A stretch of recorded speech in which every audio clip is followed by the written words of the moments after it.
प्रकृति रूपी माता को अपनी सारी शक्तियां तिरोहित करती है।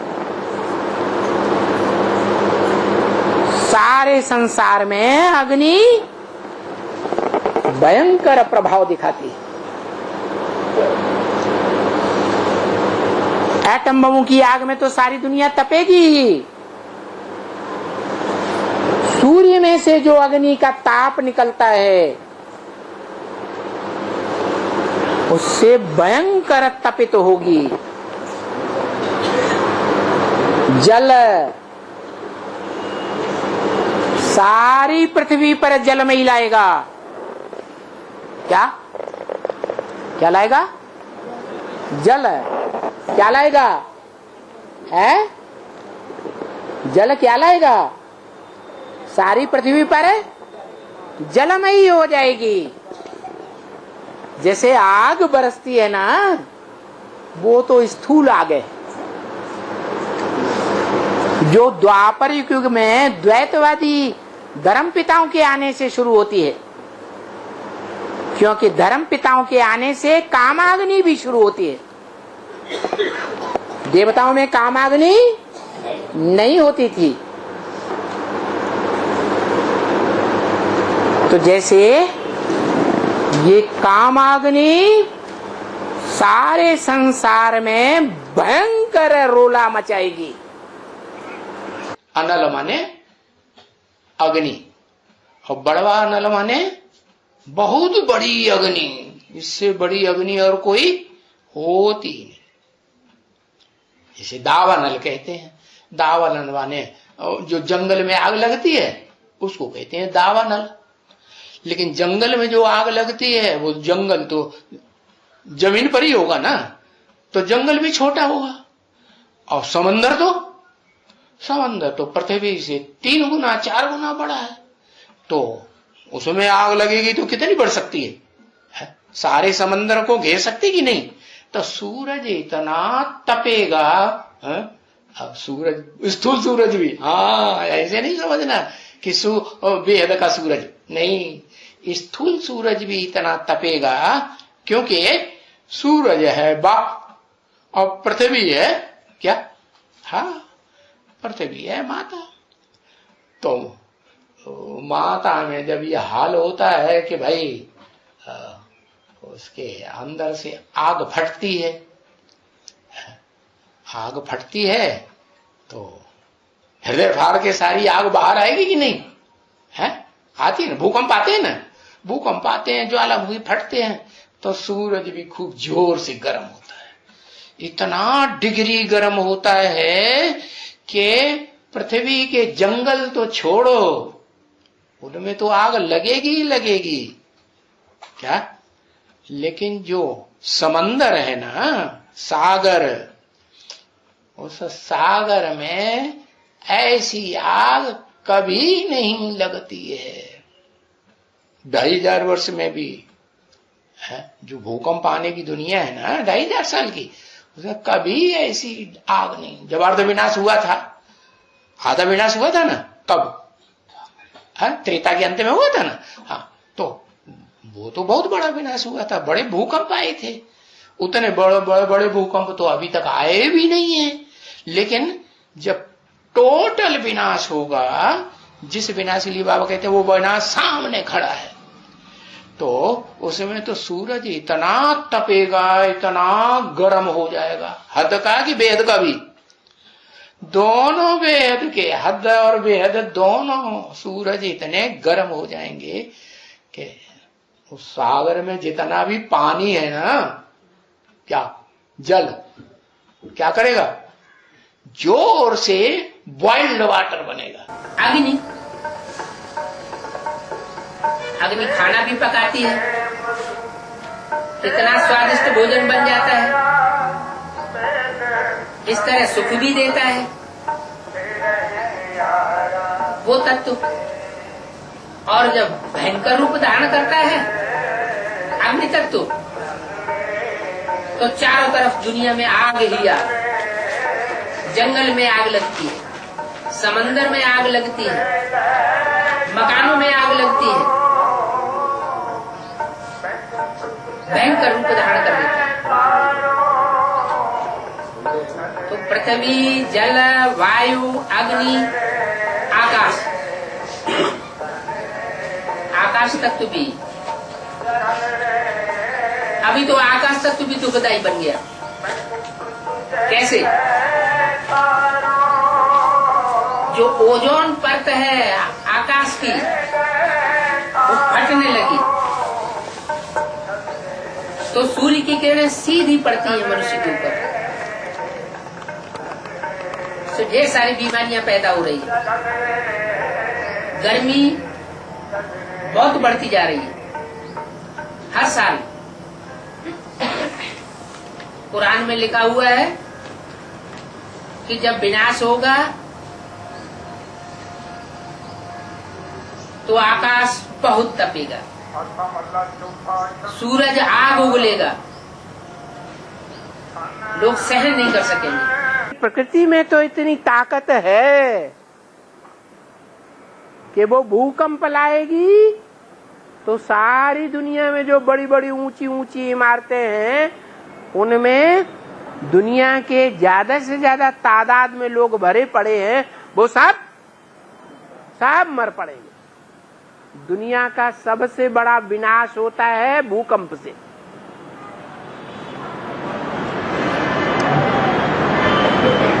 प्रकृति जब प्रकोपित होती है, क्रोध में आती है, तामसी बनती है, तो पहाड़ टूटने लग पड़ते हैं। ऊंचे ऊंचे पहाड़ जमीन में समा जाते हैं, सागर बौखलाने लगता है।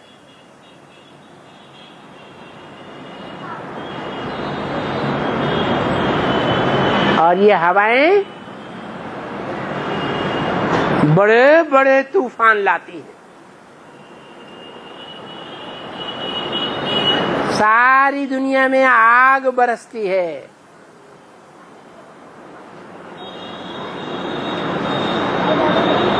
बरसात इतनी जोर से होती है लगातार कई दिनों तक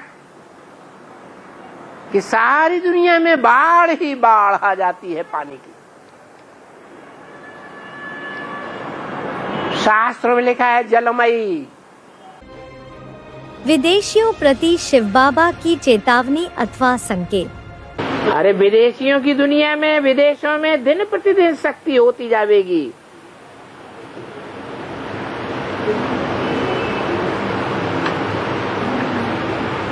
फिर उनका सब कुछ छीन लेंगे। जो अभी कुदक के चले जाते हैं विलायत में कमाने के लिए, महलमानियां अटारियां बनाने लग पड़ते हैं।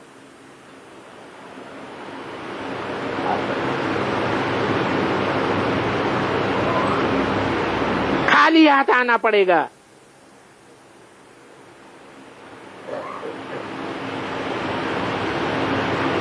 बैंक में जो जमा किया है वो निकालने भी नहीं देंगे।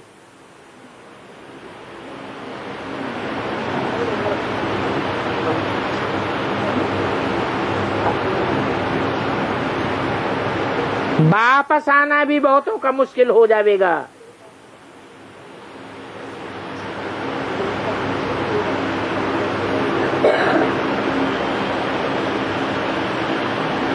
आने के लिए 10,000 लाख देंगे तो मुश्किल से टिकट मिलेगा। कितना देंगे? है विदेशों में जब विनाश होगा उससे पहले ही वहां बहुत शक्ति होने लगेगी। वो समझते हैं ये लड़ाई शांत हो जाएगी। जैसे पहले भी कई बार एटॉमिक युद्ध होने को हुआ और फिर शांत हो गया, परंतु ये शांत तो होनी ही नहीं है। निर्वा मौत ये जानवर बुद्धि है, जो स्वदेश की सेवा छोड़ करके विदेश में जाते हैं, मिरवा मौत मलू का शिकार। तुम तो शिकारी हो, यहां बैठे बैठे शिकार करोगे। विश्व की बादशाही का शिकारी हो ना, तुम देवता बनते हो।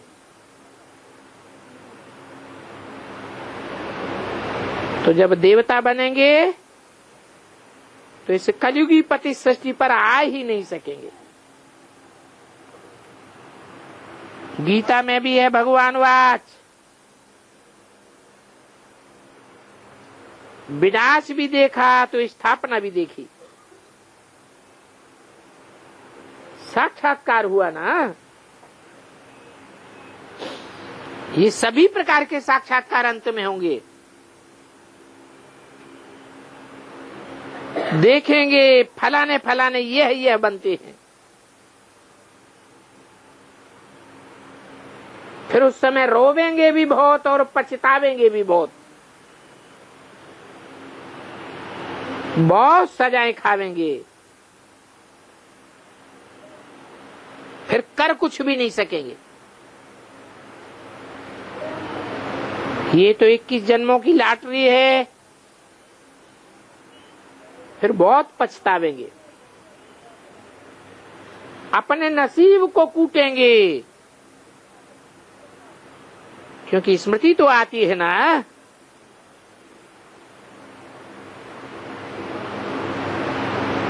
तुम देखेंगे कि साक्षात्कार बगैर सजा किसी को मिल नहीं सकती।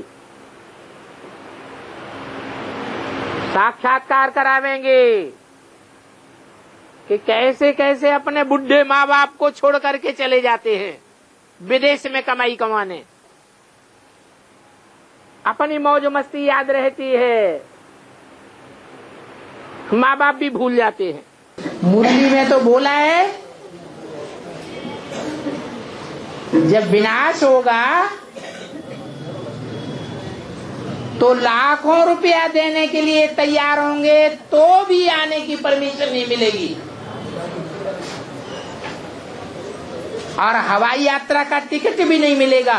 लाखों रुपए देंगे तो भी नहीं मिलेगा। कुदरत कहर बरसाना कब बंद करेगी? 5 तत्वों की जो दुनिया है, जड़ प्रकृति है, वो अपना विकराल रूप कब तक धारण करती रहेगी? आप जो पूछ रहे हैं उसका जवाब दो पहले। 5 तत्वों की जो दुनिया है, माने प्रकृति है, वो विकराल रूप धारण कब तक करती रहेगी? कोई लिमिट है? कब होगा? हाँ, वो टाइम कौन सा है? निश्चित हुआ कुछ? 2036, उससे ज्यादा तो है ही नहीं गुंजाइश। तो प्रकृति 5 तत्वों वाली 2036 तक विकराल रूप धारण करती रहेगी। उस विकराल रूप धारणी के सामने कोई भी टिकेगा ही नहीं। या तो सूक्ष्म शरीर धारण करे। प्रकृति चैतन्य नहीं है, जड़ है, जड़त्वमयी है। उसको वाइब्रेशन से बदला जा सकता है, प्यार से बदला जा सकता है। प्यार से परिवर्तन, प्यार के वाइब्रेशन फेंक करके परिवर्तन किया जा सकता है। योग से परिवर्तन किया जा सकता है। स्नेह को ही योग कहा जाता है। तो वर्तमान समय ये मन बुद्धि संस्कार, स्व के परिवर्तन और सर्व के परिवर्तन, ये हम बच्चों की सेवा है। प्रकृति को सारी दुनिया ने पोल्यूट किया है, मनुष्यों ने ही पोल्यूट किया है। सच्चा प्यार किसी ने नहीं दिया है। तो जो जन्म जन्मांतर की सच्चे प्यार की भूखी है, उसको सच्चे याद की, स्नेह की शक्ति चाहिए। वो शक्ति जब मिलेगी तो प्रकृति शांत हो जाएगी। कौन कुदरत को काबू में रख सकता है? प्रकृति को पूरा कंट्रोल प्रकृति पति ही करेगा। कोई दीगर मनुष्य प्रकृति को कंट्रोल नहीं कर सकता। प्रकृति पति जब चाहेगा तो जिन जिन की जो आत्माएं प्रकृति पति से पढ़ाई पढ़ेंगी उनके अंदर में प्रकृति चलेगी, नहीं तो प्रकृति को कोई कंट्रोल पूरा कंट्रोल नहीं कर सकता। कुदरती कहर से बचाव का उपाय। भगवान आकर अपने बंदों को ऐसा राजयोग सिखाता है जिस राजयोग की शक्ति से, वाइब्रेशंस की कंट्रोलिंग पावर से वो स्वयं तो बचे रहते हैं, वाइब्रेशन के दायरे में रहते हैं, और जो विरोधी है उनका खात्मा हो जाता है। धर्म ग्रंथों में भी लिखा हुआ है कि खुदा जब आता है कयामत के समय में तो खुदा के बंदे बड़े सुखी रहते हैं, और जो बंदे नहीं बनते उनके ऊपर कहर गिरते हैं। कितनी भी आपदाएं आवेंगी, परंतु उन बच्चों की सुरक्षा करने के लिए भगवान बाप बांधा हुआ है। मुसलमानों की कुरान में भी लिखा हुआ है कि जब कयामत होगी, कयामत बर्पा होगी, तो भगवान के बंदे बड़े आनंद में रहेंगे। कितनी भी कठिनाइयां आवे उनकी सुरक्षा जरूर होगी, लेकिन होते तो नंबरवार ही है। अभी वो समय जल्दी आने वाला है।